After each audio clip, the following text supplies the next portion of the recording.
ये ठहरा सा पानी कई खामोश दास्तानें अपने सीने में दफन किए बैठा है, कभी खामोश तो कभी उगलने की जल्दी में। और इसी नदी के दोनों रूपों की तरह थी सतगुरु राम सिंह जी की अमर कहानी, कहीं शांत तो कहीं तूफानों से घिरी हुई। ऐसा क्या था उनके व्यक्तित्व में कि मैं अपना सारा काम छोड़कर इतिहास के विस्मृत पन्नों में उन्हें खोजने लगा। सतगुरु राम सिंह जी के बारे में नामधारियों से ज्यादा कौन जान सकता है? आखिर इस पंथ के निर्माता वही तो थे। पर सवाल यह उठता है कि कितना जानता था मैं इन नामधारियों के बारे में? बस इतना कि वो अपनी सफेद पोशाक, सीधी पगड़ी और सादे पहनावे से लाखों में पहचाने जाते हैं, और यह भी कि उनके गुरुद्वारे उनकी पोशाक की तरह ही सरल और सहज होते हैं। पर मेरे लिए उस व्यक्ति को जानना बहुत जरूरी था जो इनकी सोच, इनके विचारों और पहनावे के पीछे था। क्या वो व्यक्ति गुरु था या नेता, या फिर विद्रोही, या एक ही इंसान के तीनों पहलू?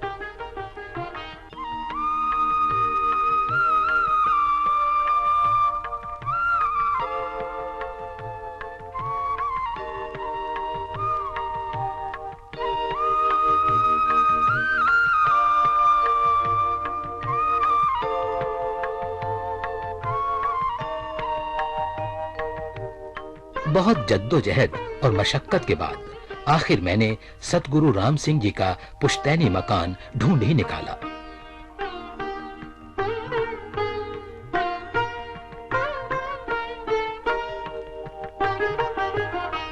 इसी कमरे में 3 फरवरी 1816 में वसंत पंचमी के दिन उनका जन्म हुआ था। सतगुरु राम सिंह जी के जन्म के पीछे एक दिलचस्प कहानी है। कहा जाता है कि माता सदा कौर ने जन्म के समय शिशु के बदले एक बेजान मांस के टुकड़े को जन्म दिया था, जो दाई की मदद से फौरन दफना दिया गया था। पर पिता जस्सा और दाई की खुशी का ठिकाना न रहा जब उन्होंने माता सदा की गोद में एक हंसता मुस्कुराता बालक पाया।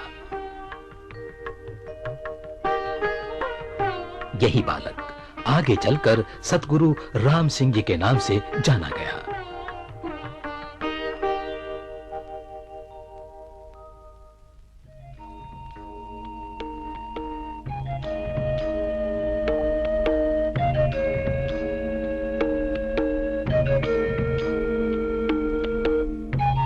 देश की स्वतंत्रता के लिए नामधारी सिखों की अकथनीय कुर्बानियों को जंग आजादी के इतिहास के प्राथमिक पन्नों पर कूका आंदोलन के नाम से अंकित किया गया है, और इस आंदोलन की लगाम थी सतगुरु राम सिंह जी के हाथों में।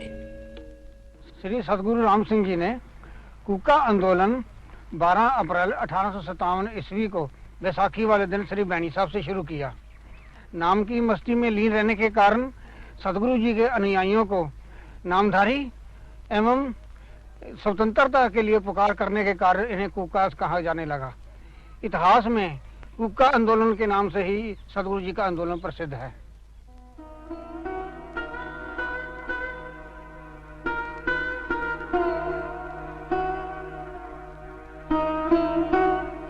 राम सिंह जी ने बड़े ही दुखी मन से महाराजा रणजीत सिंह की फौज से अपना नाता तोड़ा था। उन्होंने पथ से भटके और मर्यादा की हदों को पार कर चुके सिखों को गुरु गोविंद सिंह जी के बताए सिख धर्म के आदर्शों पर पुनः चलने के लिए प्रेरित किया। साथ ही नाम जप और गुरबाणी पाठ पर जोर दिया। सतगुरु राम सिंह जी ने लोगों के अंदर न केवल आत्मसम्मान, देश प्रेम और भक्ति की भावना को जगाया, बल्कि समाज में मौजूद बुराइयों के खिलाफ एक जंग भी छिड़ी।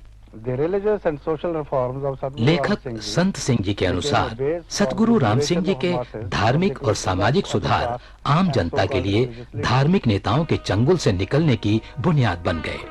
19वीं सदी में कन्याओं के जन्म लेते ही हत्या कर देना या उन्हें बेच देना या बाल अवस्था में ही उनका विवाह कर देना, ऐसी कुरीतियां समाज में प्रचलित थीं।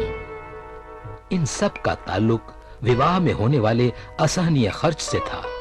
इसलिए सतगुरु राम सिंह जी ने 3 जून 1853 में 6 सामूहिक विवाह कराकर समाज में क्रांति ला दी और पुरुषों की तरह औरतों को भी अमृत छकाकर सिक्खी प्रदान की।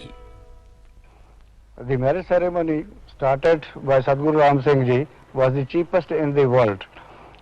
Setting aside the old सतगुरु राम सिंह जी द्वारा शुरू की गई विवाह पद्धति दुनिया में सबसे सस्ती थी और पुरानी परंपराओं और रूढ़ियों को दरकिनार करती थी। न कोई खर्च, न दहेज, बेकार के रीति रिवाजों और शाही खर्च पर प्रतिबंध।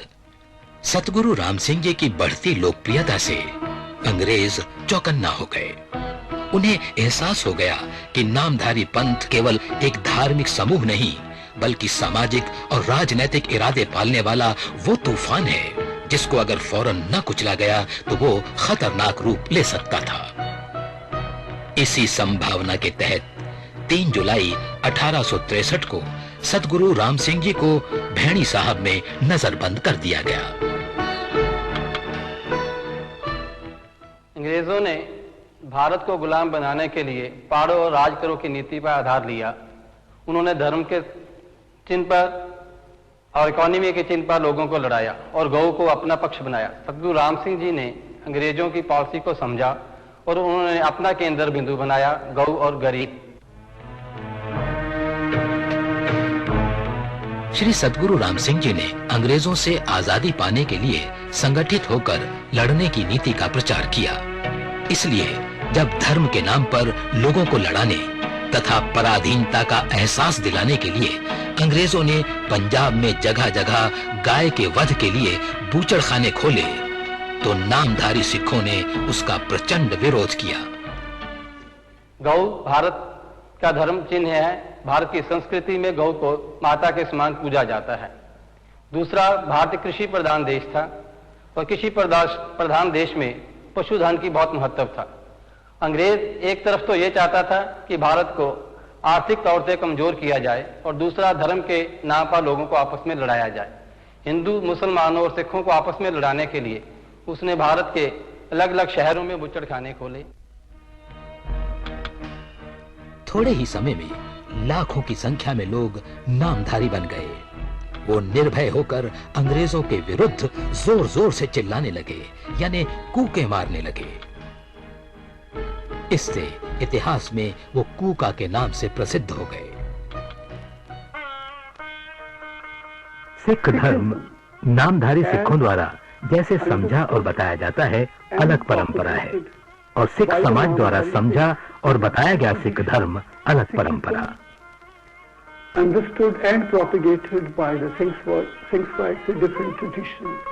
गुरु गोविंद सिंह जी के द्वारा स्थापित आदर्शों को ही सतगुरु राम सिंह जी ने आगे बढ़ाया था। यही उनका प्रमुख योगदान था।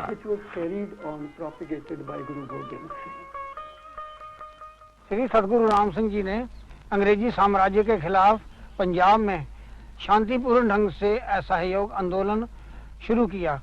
स्वदेशी और असहयोग आंदोलन शुरू करने वाले भारत में सतगुरु राम सिंह जी पहले व्यक्ति थे जिन्होंने इसे राजनीतिक हथियार के रूप में इस्तेमाल किया। इंसाइक्लोपीडिया ऑफ ब्रिटेन का इस बात की पुष्टि करता है। Bhagat Singh and his associates वर सर्वप्रथम भगत सिंह और उनके साथियों ने नामधारी सिखों के योगदान की प्रशंसा की। मिसाल के लिए एक लेख में भगत सिंह कहते हैं, सतगुरु राम सिंह जी असहयोग आंदोलन के अग्रदूत थे।